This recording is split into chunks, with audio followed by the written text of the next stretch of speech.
education is really going to be our critical issue in order to explain to women why mammograms are so important. There's so much confusing information out there, and the worst thing that happens is that a woman will just throw up her arms and say, I'm not doing any of it. I'm not having any of it because it's so confusing. When we look at a population of women aged 35 to 39, and we compare that to 40 to 44, the incidence of breast cancer doubles. A little bit of time and effort that it takes in order to get a mammogram will speak volumes later on. What the American College of Radiology and Society of Breast Imaging recommend is annually beginning at the age of 40. I try and talk about what are some of the myths and try and break down a lot of those barriers so that hopefully they leave here with a great experience and then they tell someone else who decides to come. We have to explain that breast cancer is a curable disease. We actually have a cure for breast cancer. It's called early detection. Mammography is a lifesaver and a game changer, so the earlier the better. You need to get screened for it regardless of what the charts say and the stats and the data. Know your family history,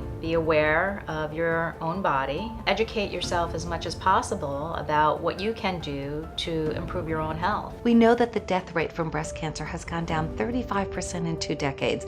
Women need to know that. I think information is power, so if you know what you're dealing with, then you can kind of come up with a game plan. So if you follow the task force guidelines, those are lives lost. That's 12,000 more women every year that will die if they follow the task force versus the Society of Breast Imaging and ACR guidelines. I don't think it's just about the month of October and going pink. It's about all year long. All of us together with a collective voice are using that voice to advocate for women and ultimately have a better, healthy world.